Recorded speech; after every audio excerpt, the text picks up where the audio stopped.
Yes, dictation start होगी 5 second बाद।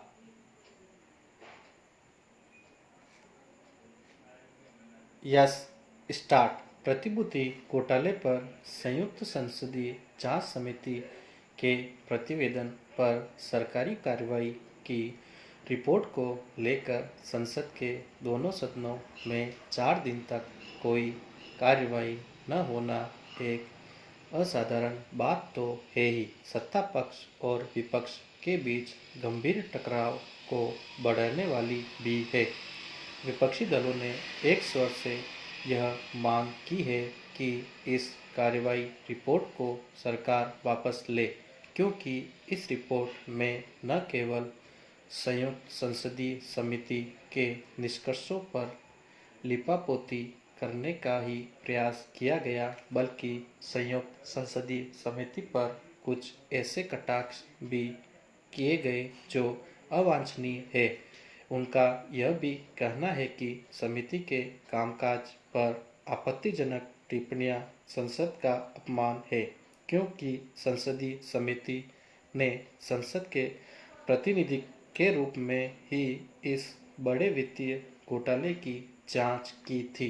विपक्ष का यह भी आरोप है कि सरकार का उद्देश्य अपने बहुमत के बल पर उन 3 मंत्रियों को बचाना है, जिन पर संयुक्त संसदीय समिति की रिपोर्ट में बहुत तीखी टिप्पणियां की गई है।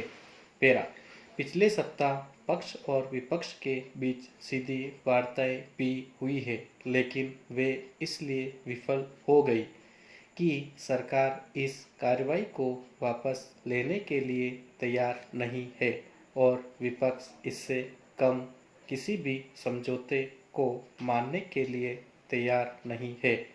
विपक्षी पार्टियां इस मसले पर कुछ भी सुनने को तैयार नहीं है, क्योंकि उनको आशंका यह है कि अपने 3 मंत्रियों को बचाने के साथ साथ सरकार इस घोटाले पर कार्रवाई करनी ही नहीं चाहती।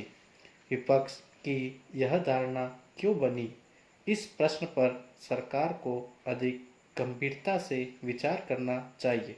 हालांकि सरकार संयुक्त संसदीय समिति के संबंध में कार्रवाई रिपोर्ट में की गई आपत्तिजनक टिप्पणियों को हटाने को तैयार है और वित्त मंत्री रिपोर्ट में उल्लेखित इन टिप्पणियों के लिए सदन में समायाचना के लिए भी तैयार है। यहाँ प्रश्न आपत्तिजनक टिप्पणियों को वापस लेने का ही नहीं, सरकार की पूरी कार्यशैली और उनकी नीयत पर विपक्ष का संदेह क्यों पैदा हुआ, इसका है।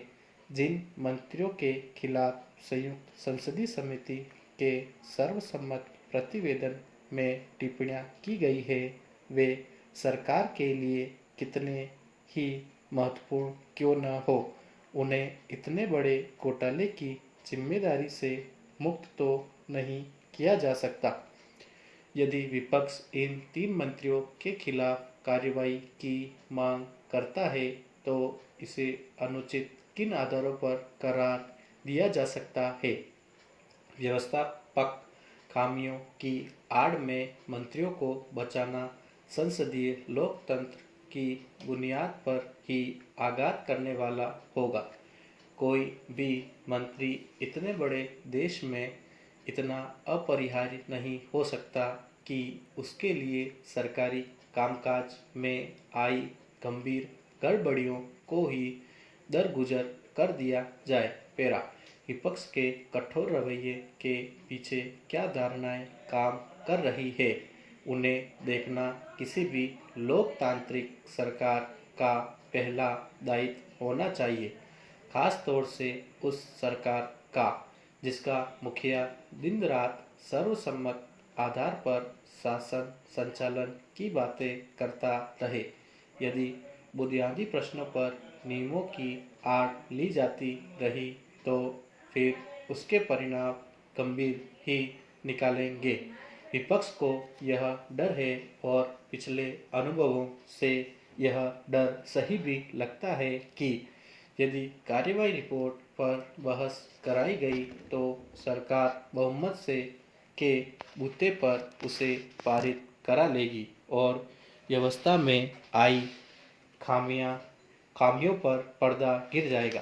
पैरा देश के प्रमुख विरोधी दलों के प्रतिभूति घोटाले की जांच के लिए गठित संयुक्त संसदीय समिति की जांच रिपोर्ट पर सरकारी कार्यवाही रिपोर्ट को वापस लिए जाने की मांग को सरकार द्वारा स्वीकार नहीं किए जाने के विरोध में न केवल संसदीय समितियों से ही त्याग पत्र दिया है वरन संसद के शेष वर्षाकालीन अधिवेशन का बहिष्कार भी कर दिया। विपक्षी दलों के इस असाधारण कदम के पीछे क्या कारण रहे हैं उस पर गौर किए जाने की आवश्यकता थी, लेकिन ऐसा लगता है कि सरकार ने लोकसभा में बहुमत प्राप्त करने के बाद यह सोचा कि बहुमत के आधार पर वह बड़े घोटाले पर लिपापोती कर सकेगी और जांच समिति की रिपोर्ट को दफना देने में सफल होगी। विपक्षी सांसद सरकार की इस व्यूह रचना में भागीदार नहीं होना चाहते थे, इसलिए उन्होंने यह असाधारण तरीका अपनाया। विपक्ष के सामने कोई और विकल्प था ही नहीं।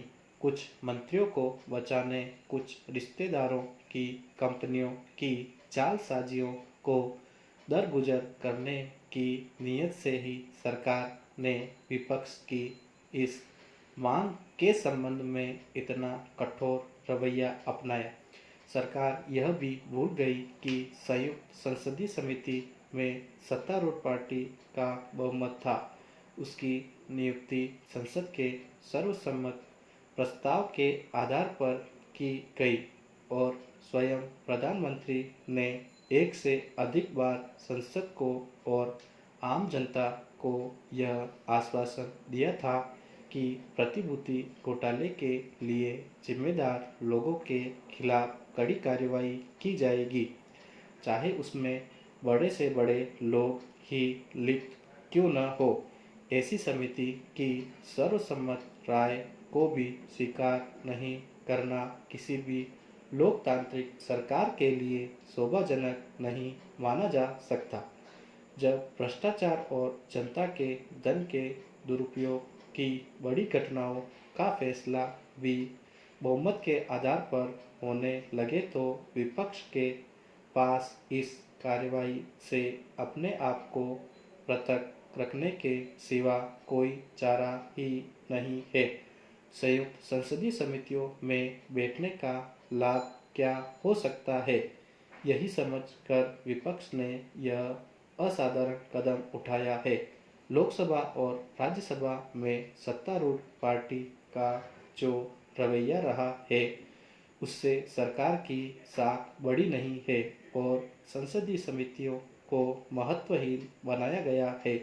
सत्ता पक्ष के कुछ सांसदों ने विपक्ष के इस रवैये को दुर्भाग्यपूर्ण बताया है। विपक्ष का यह रवैया असाधारण अवश्य है, लेकिन जब सत्ता पक्ष लोकतांत्रिक मूल्यों, विपक्ष से सहयोग की आवश्यकता को ही भूला बैठा हो तो फिर ऐसी समितियों में उसकी उपयोगिता ही शेष नहीं रहेगी।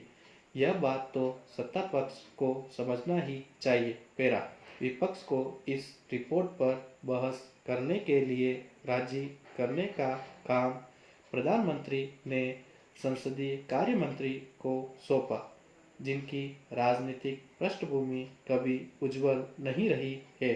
पिछले दिनों संविधान संशोधन विधेयक को पारित कराने का भरोसा प्रधानमंत्री को वे दिलाते रहे और अंततः उन्होंने सरकार को ऐसी शोचनीय स्थिति में ला खड़ा किया और संशोधन विधेयक को वापस लेने के लिए सरकार को मजबूर होना पड़ा। इस बार भी विपक्ष को राजी करने का जिम्मा प्रधानमंत्री ने सौंपा था और नतीजा सबके सामने है। स्टॉप।